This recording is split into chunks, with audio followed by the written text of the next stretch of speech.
Welcome to the Aquest podcast, conversations about regs, funds, and governance with your host, Daniel Lawlor.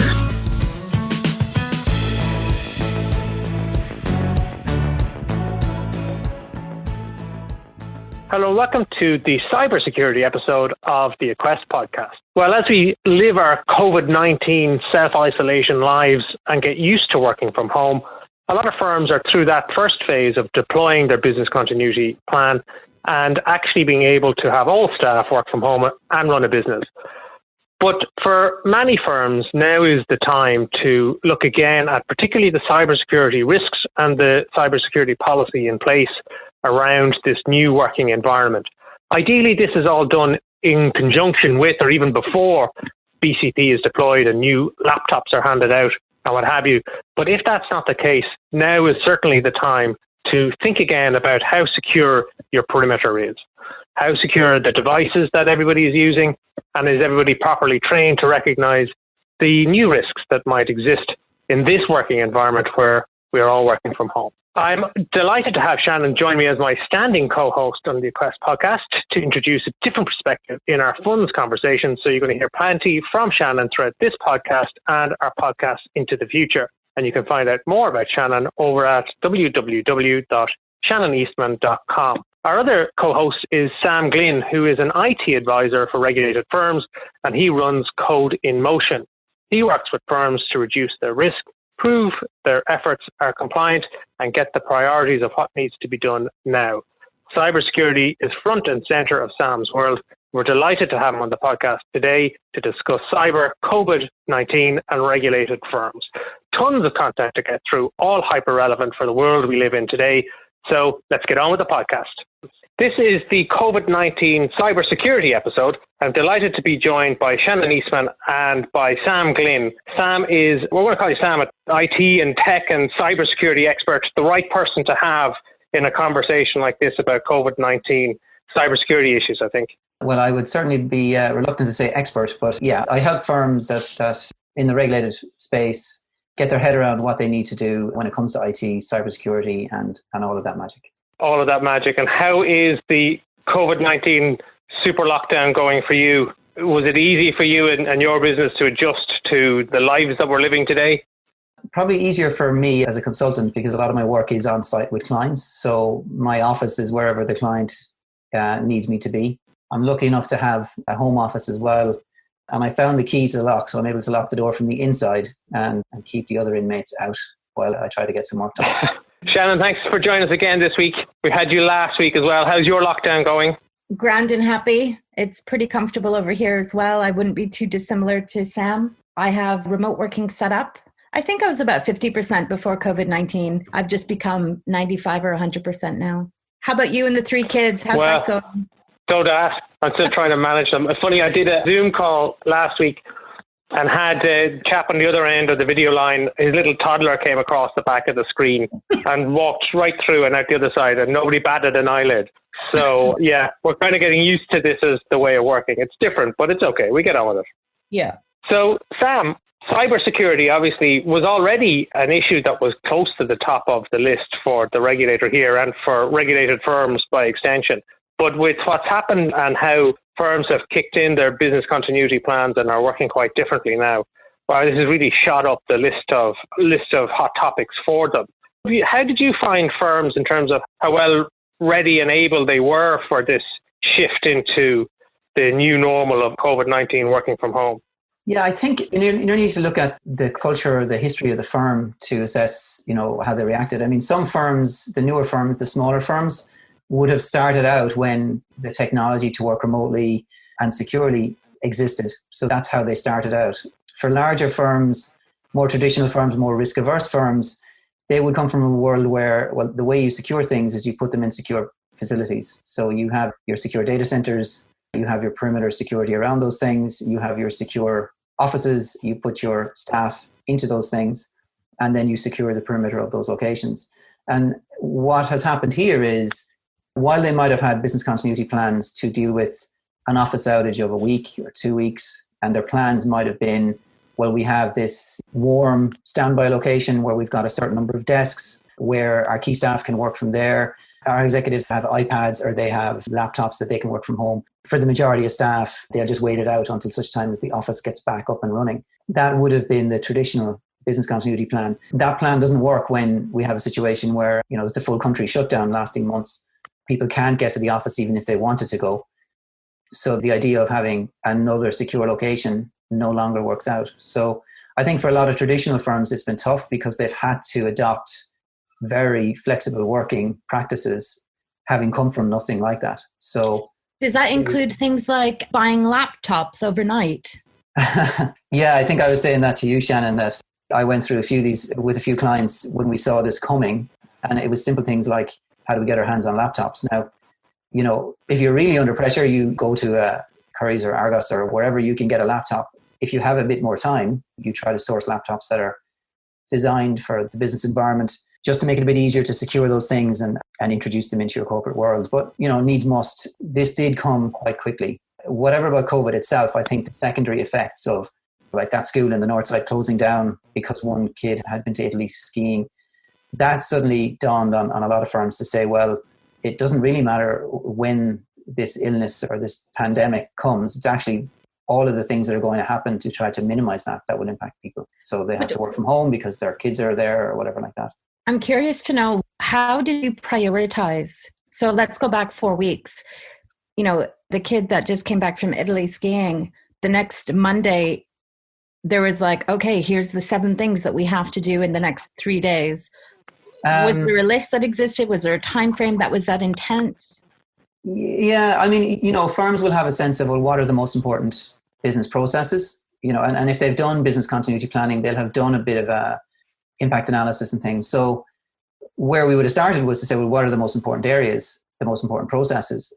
In some cases, it depends on the time of year. So if it's the end of the quarter, then you've got one team that's important. If it's outside of that, it might be a different team. So there was a lot of that magic of all these things floating around and trying to put shape in those things. But yeah, you got into the nuts and bolts of, well, if we do have to give everyone the ability to work from home, can we give them all laptops?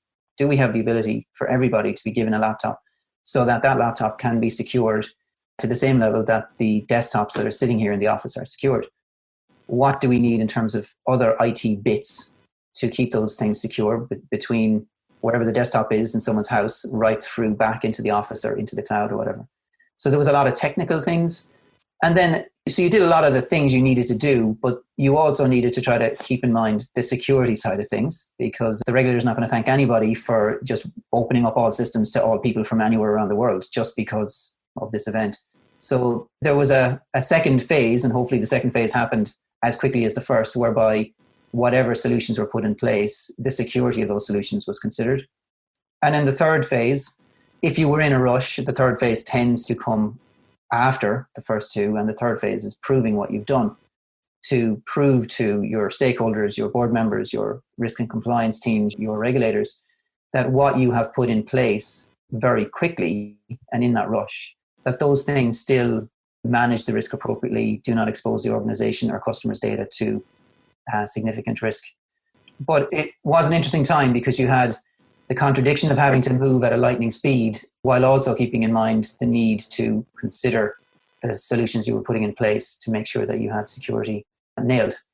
So in my mind, it was like that Facebook term, the move fast and break things, which has got them into trouble in the past. But it was nearly kind of introducing the concept of moving fast to regulated risk-averse firms and hopefully not breaking things. And what are the key risks that this brings in, both in terms of moving fast and doing things at a higher speed than you would have probably usually, certainly for a lot of these firms, but also then the risks that you have where everybody is working from home versus working in the same location, outside of just the fact that you can close the door and put a lock on it, the use of home networks and home internet and that kind of stuff. How does all of that feed into the risk of these firms?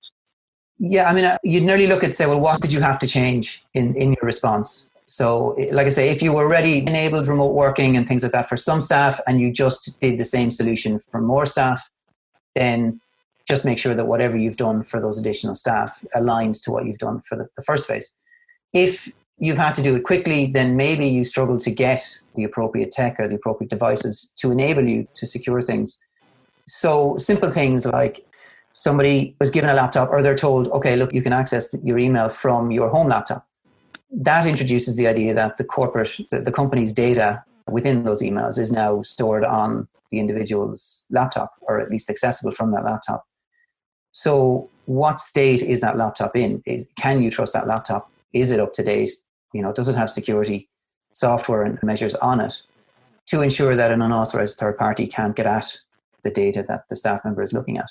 So if you have enabled staff to access company data from non-company devices, you've introduced a range of risks that you need to go back and look at.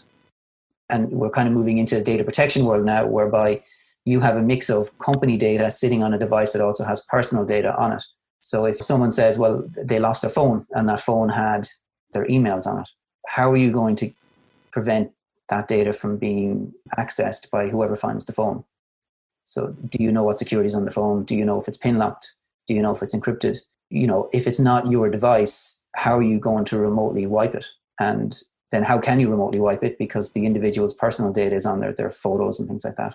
Did they ever agree to allowing you to remotely wipe that device? So you have all kinds of a quandary of a problem in that event. So it's better to think about that now before the event arises. And if it turns out that you've allowed people to use untrusted devices to get at your data, you should definitely come back around again and say, well, how do we manage that risk? How do we remove the risk, hopefully, or contain it, or at least get to a point where you'll accept the level of risk that you're now running? So I guess it was needs must get in place so that we can actually work from home. And now it wasn't done at the time, and ideally, obviously, it would be, or maybe it's about having another look again at how secure all of the devices are and the system of working is. What are the things that could go wrong? Like when it comes to cyber, the big risks are, is it hacking? Is it, some emails getting through from nefarious sources and documents being downloaded that introduce viruses into a system? Is it people kind of trying to con you into giving over information or something like that you shouldn't do? Yeah, I mean, a lot of those things existed regardless of this here. The most likely way the organization is going to have a cyber event is somebody sends a malicious email to a staff member and that staff member is fooled into acting upon it. So whether it's a link that results in them downloading something, then downloads onto their PC and spreads some kind of virus or malware or ransomware around the network, or they click on a link and give away their login credentials. Those types of things have always been a risk. And the fact that an individual is now working from home rather than from the office, those risks wouldn't necessarily significantly have changed, but they are significant risks. The piece about, in the past, if they could only access company data from a company device that was located in a secure company location, and now they can access company data from an untrusted device from any location, then you've introduced a range of risks in that the location has changed. You don't no longer trust the location, and the device has changed and you no longer trust the device. So if you've gone that route, and it was a tough one because you wouldn't be thanked for saying, well, we couldn't enable our organization to continue to operate because we couldn't guarantee the security of the data. No one's going to thank you for that. So in the rush, in the lightning pace that was needed, there might have been decisions made, or there might have been things introduced without conscious knowledge of what was being done. Sam, if you had to put a percentage on that, looking at the financial services regulated industry, what percentage of the industry, just a gut feel, would you say are in a really good position right now? And what percentage do you think need to probably do a bit more work to double check what they've done and ensure compliance and no gaps are there? I don't know if I could say percentages. I would think I would nearly say if I was talking to a CFO or a COO who has been told IT is their responsibility. A CFO, COO are experts in their field. IT is not one of those fields usually. So they would be trusting their IT providers or whoever it is that provides IT for them. I'd nearly be asking the CFO or the COO a certain set of questions. And then from those questions and the responses, I would kind of say, well, they fall into one of three states. If they're not quite sure what's going on and they're kind of saying, well, we have an IT provider, we assume they're doing the right thing, then that to me is a hopeful state. You're hopeful that it's fine. If they're able to say, well, we do have an IT provider and I am absolutely confident that they're doing the right things because they've told me these things and they've told me why this is right, then they're moving more into a comfortable state. They are somewhat comfortable. Now, there might be blind spots there, but at least they feel they have evidence from their IT provider that the right things are being done. But where they need to be is where they say, yes, my IT provider has told me these things, but they're giving me this evidence on a monthly basis that our data is only being accessed from these devices. These devices are secure. These people are known. These locations are known, whatever it is. And then you're moving into the provable state. And I think in the normal course of events, a regulated firm should be in the provable state. So not only should they be comfortable that things are being done the correct way, they also need to be able to prove it.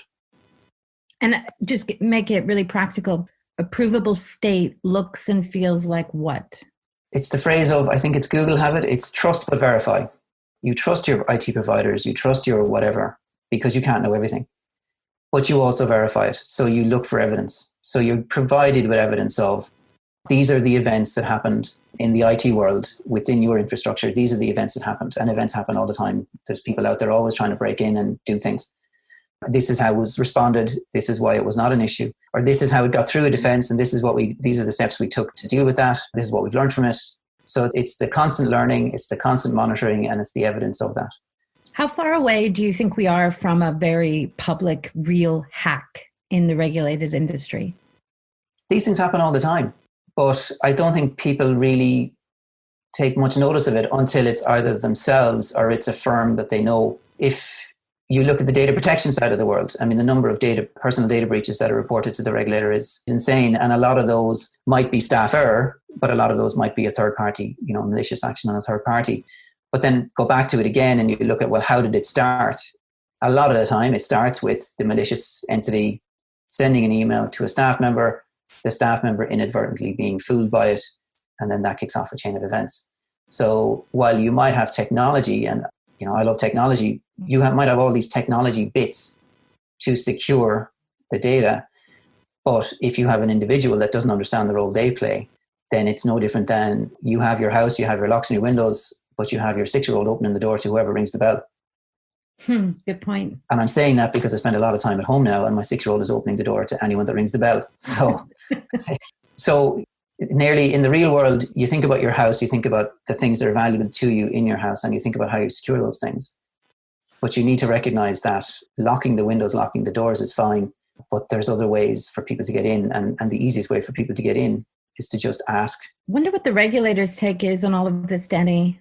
I guess I'm particularly interested in the firms who have had to respond at lightning speed without necessarily being 100% compliant, because let's be real, this is a very unique situation, but are now going back and documenting, or as trust verified, as Sam just said, now going back and redoing that process. Is that frowned upon by the regulator? Or is the regulator a bit like, well, it's COVID-19 and, we're going to call you a few times a week, but as long as it eventually gets done? Is that realistic? Or it's an interesting one, right? So generally, the regulator's job is to make everybody do their job better.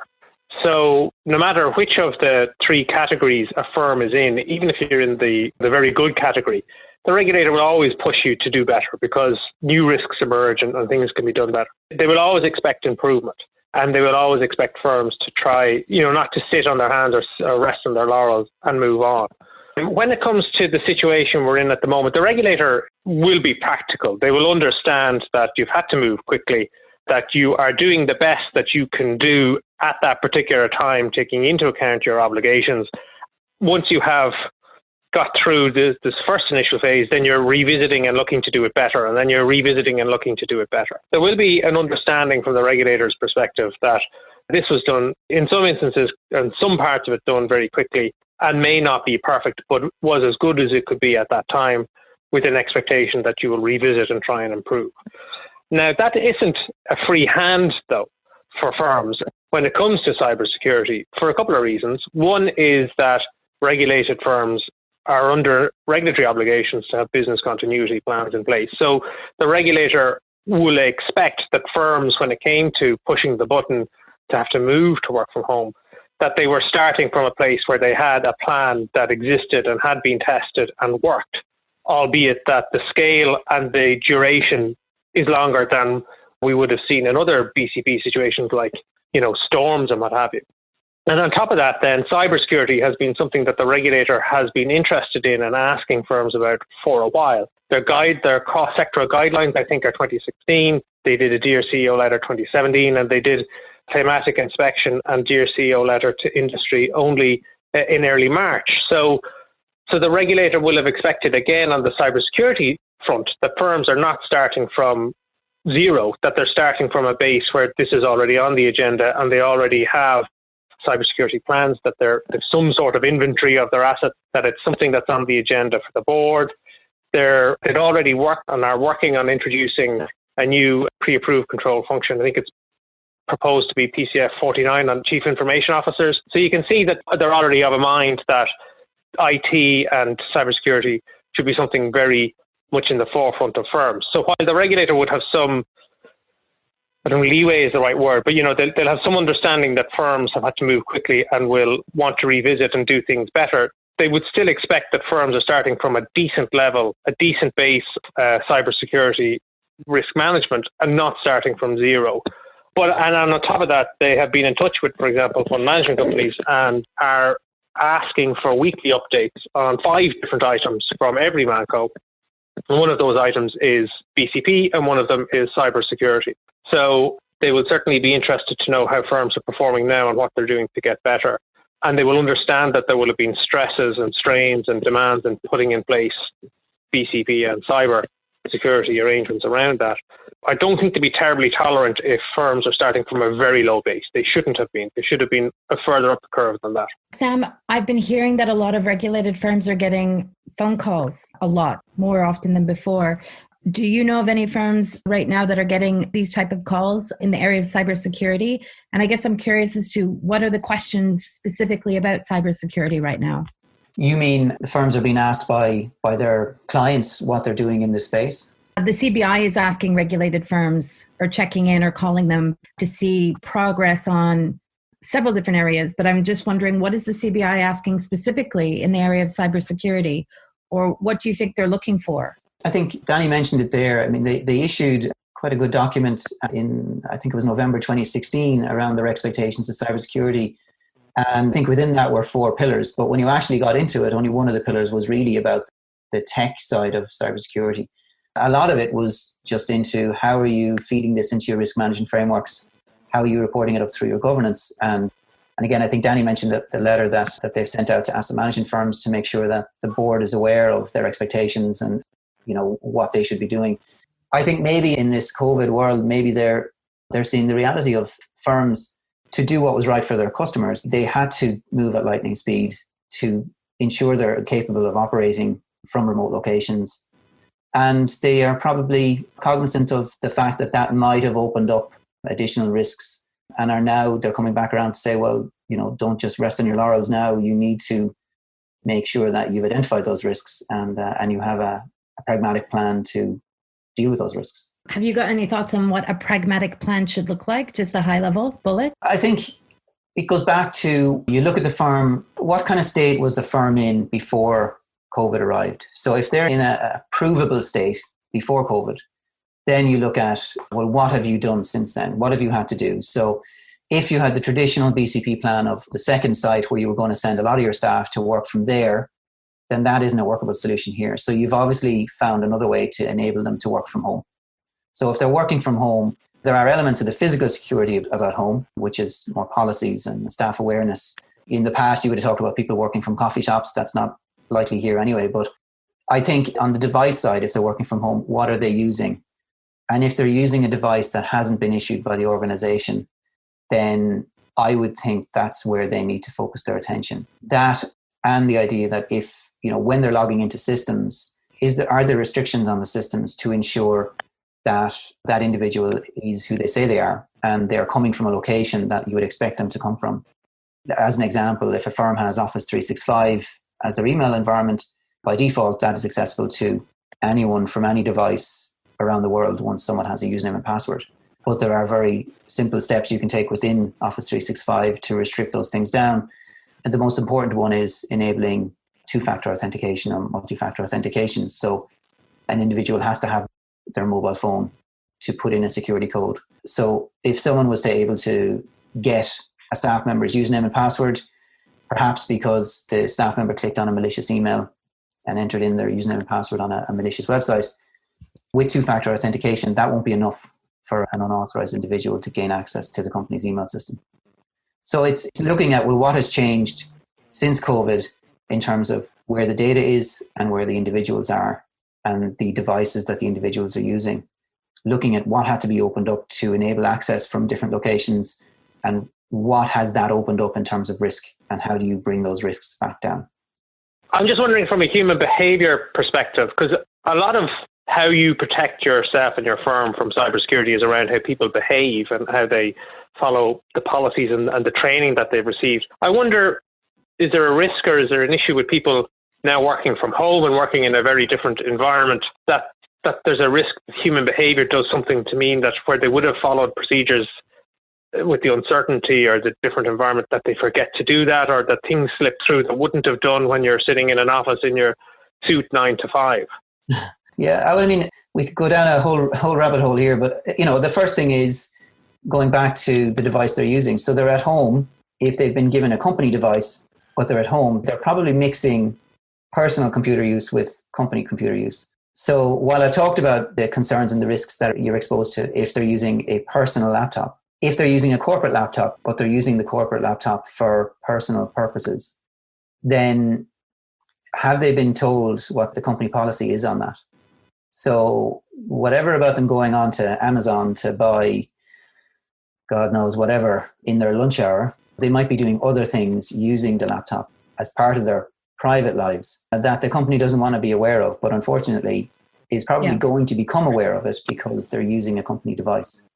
And I would add to that, Sam, as well, just from just human behavior specific only, the environment is one of the greatest influencers on the individual. So we've just observed firms take their entire staff and change the environment quite dramatically overnight. So there's a different mindset, a different experience, a different focus, a different set of priorities, just because the environment has changed. So I would say, yes, that's something that is definitely worth being mindful of. And then the second thing is the not knowing the impact of. So now I'm in a brand new environment. I might have a corporate laptop and a personal laptop, and I've just ordered some Amazon stuff for my gaff off the corporate laptop, not fully appreciating the impact that has. So until I hear about an employee, or like you said, Sam, unless I hear about a firm that I personally know, it's not really real to me. But we have been having conversations over the last week about a couple of individuals at different regulated firms who have experienced, what's the term, sextortion, Sam? Yeah. It's where they've received an email that suggests that they've been caught browsing certain websites, that their computer is infected, their webcam has been taken over, and they've been recorded through the webcam performing whatever actions, and that material is going to be disclosed online, sent around to all their friends and their family, everyone on their contacts list, and to our friend Google if they don't pay the ransom. So now as an individual who's in a brand new environment, who doesn't fully understand the implications of the decisions I make from a personal to a corporate laptop, I am inadvertently making myself and maybe the firm vulnerable. A malware, or there's several different types of emails that have been going around. I know of at least 5 this week. Sam, I don't know how many you know, but it's kind of irrelevant at the moment. Or it could be best summed up as something you said a couple of weeks back about drive-by hackings. And just because you're a small firm doesn't mean you're not vulnerable because of the drive-by hacking mentality. So I'm coming back to Danny's comment earlier about the human behavior impact of changing our environment and not knowing the full impact of cross-pollinating a personal and a corporate laptop does allow us to remain various degrees of vulnerable until we hear or experience ourselves something that deeply affects us as an individual. The sextortion being the most current and common at the moment, given the time of COVID-19 and how we're operating. Does that make sense, Danny? It does. And it sounds to me then, Sam, if you're looking at if I'm in a regulated firm, I've moved at speed to deploy BCP and get everybody working from home. And I'm now going to pause and think again about how I'm doing my cybersecurity. Part of that is looking at what I did before and what I'm doing now. my devices and how secure they are. But I think maybe a part of it is also a refresher training or a specific piece of training or some sort of a get together with the team to talk about the differences between their old work environment and this work environment, and from a cybersecurity perspective, and just making sure everybody's alive to what could go wrong, and then documenting that and proving that you've taken these steps so that you can demonstrate that to the regulator or to your clients. But really what I guess you don't want to do is, well, certainly do not want to be the firm that suffers a cybersecurity incident, but I think you also don't want to wait until another firm, a peer, suffers a cybersecurity incident before you take action and look to just make sure your perimeters are as secure as you can make them. I think you're never absolutely secure. And it's just the nature of it. When you're managing risks, whether it's security or anything else, you're managing them to the point where you can tolerate the risks that remain. So despite best efforts, a firm could still fall victim to a cyber event, a cybersecurity attack or a breach. And if a nation state decides to turn their attention to your firm, you're dealing with a James Bond, you don't stand much of a chance. But that's not the risk you're dealing with. If it goes back to the whole house analogy, you're not dealing with James Bond trying to break into your house. You're dealing with Joe Scumbag down the road who just happens to be passing by, leaves a window open, takes the opportunity to... Or your 6-year-old opens the door. Well, yes. So if it's Joe Scumbag passing the place, obviously more likely than not, they prefer not to have human interaction. But when it's cyber, there isn't really face-to-face interaction. But if it's a 6-year-old, if it's the equivalent of your staff member receiving an email and they haven't been trained to say these are the telltale signs of someone trying to con you, then what chance have they got?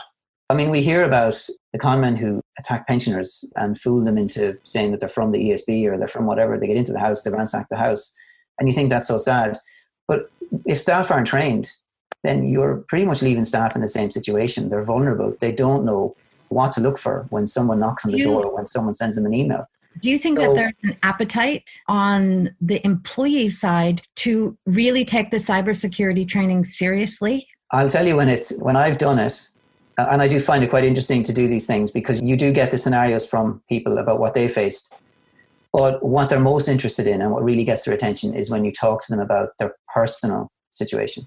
So while they're there to protect the company, when you tell them that cybersecurity in your personal life is pretty much the same as it is in your corporate life, and you talk about how they can be conned, then suddenly they get interested. So suddenly they become very interested in two-factor authentication, in securing their mobile phones, in backing up their photos, in storing things in the right place. All of the things that you want them to do. And correct me if I'm wrong, but I think what you're saying is all regulated firms need to be running training on how not to be a victim of sextortion.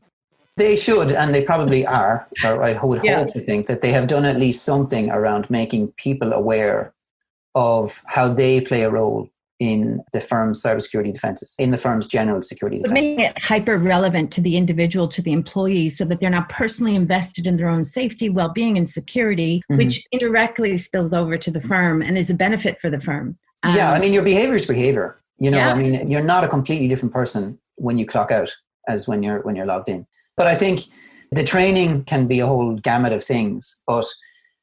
And I suppose, Shannon, maybe you know more about this than I do, but training someone and saying, this is what you should do, great, lovely. They walk away, you send them the PowerPoint slide deck, and that's that. And a week later, they've forgotten it.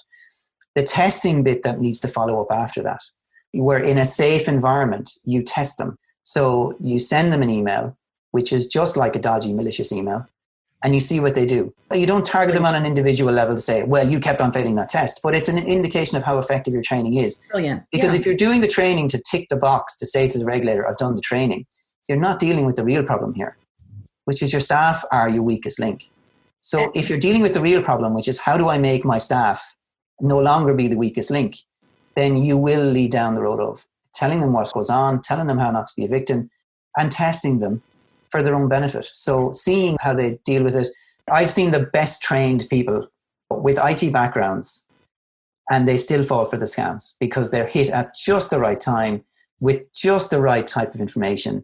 So some of the scams can be really hyper relevant about you're buying a house. This is one that goes around. You're buying a house, you're engaging with your solicitor. The solicitor comes back and says, right, the deal is done. I need you to transfer the money into our client account, right?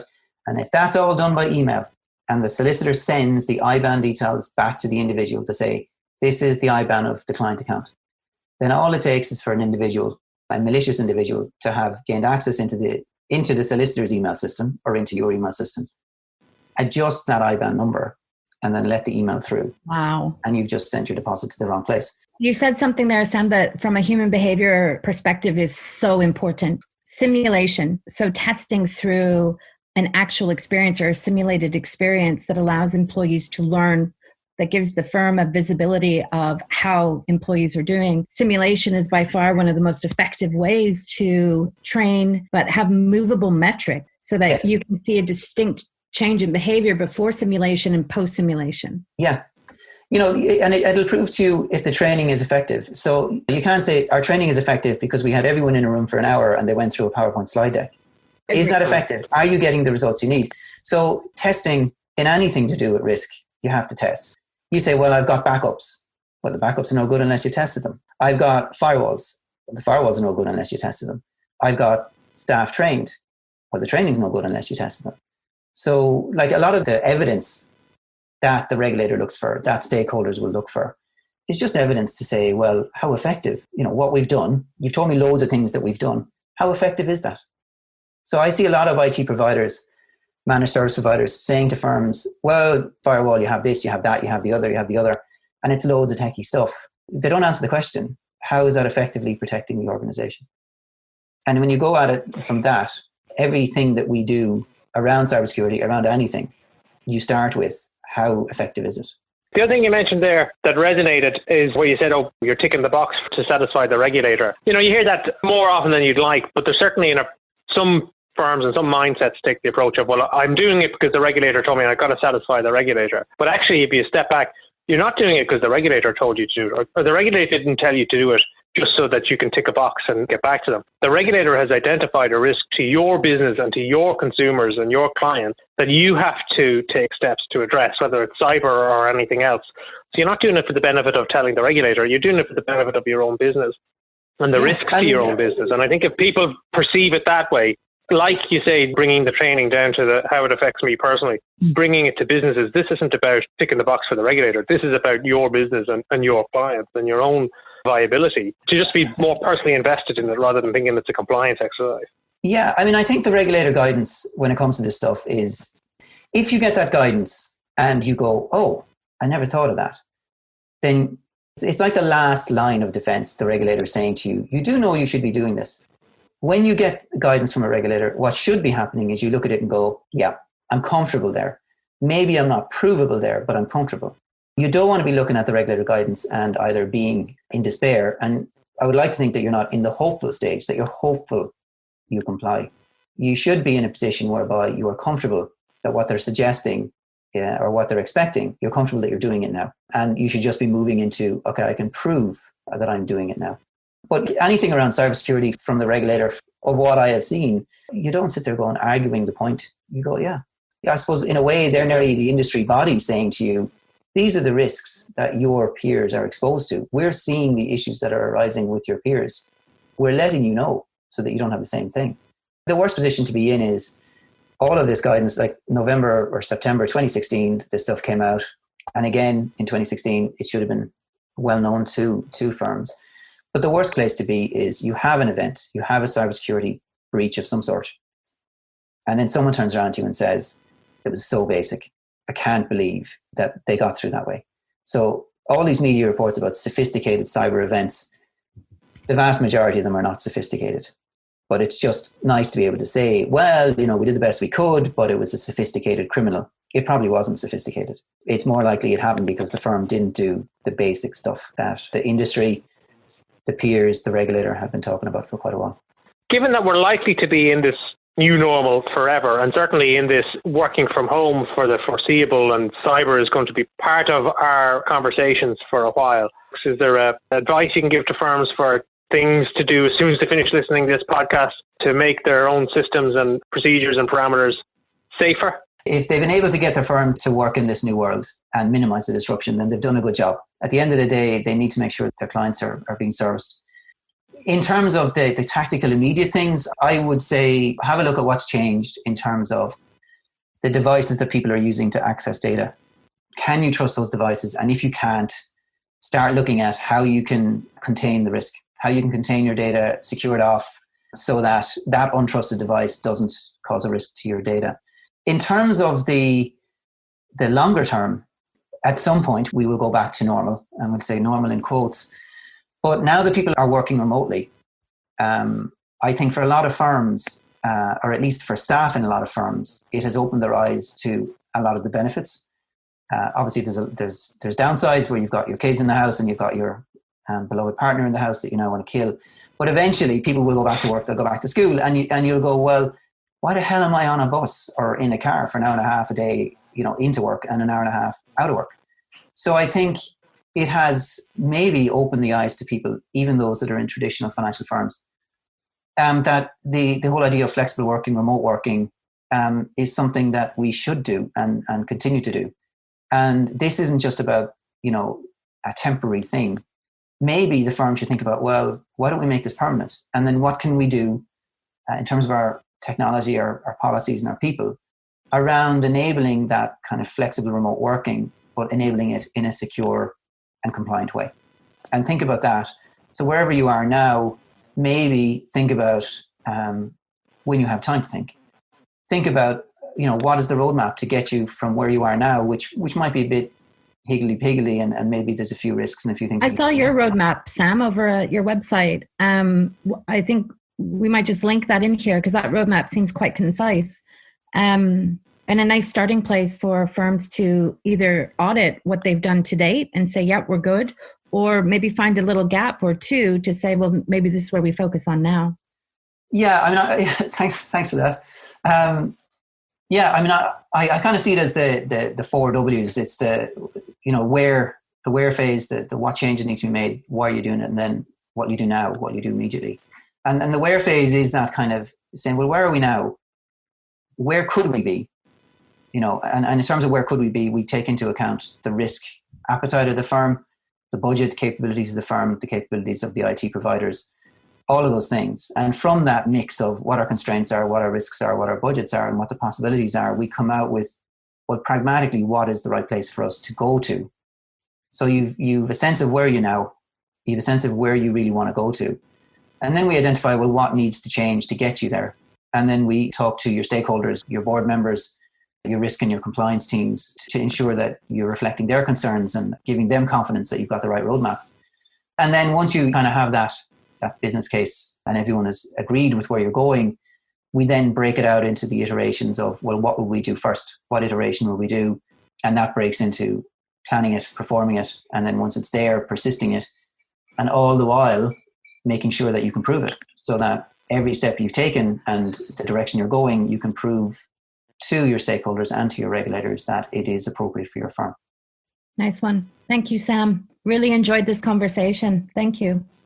Well, thank you guys for joining us for this podcast. Very interesting, very topical. And as we stretch into the future of working from home and even beyond that, as you said, Sam, where we look and think, is it really necessary to have a big commute every day of the week when maybe we could make more use of this technology and this flexibility into the future? So for me, again, don't waste a crisis. Think about the future. Think about how your business can be done better once this has passed. And also, from a regulator's perspective, always do things better. Always seek to do things better. Don't sort of down tools and pat yourself on the back that you've managed to deploy a BCP and work from home. Look at your security risks. Don't be the one that falls foul of a cybersecurity incident, and always look to do things better. Thank you very much for joining us on this episode of the Aquest podcast. We'll catch you next time. You've been listening to the Aquest podcast. For information about our training and advisory programs or our academy, visit aquest.ie. For more resources on regs, funds, and governance, check out our YouTube channel, Daniel Lawlor, RU, RQ.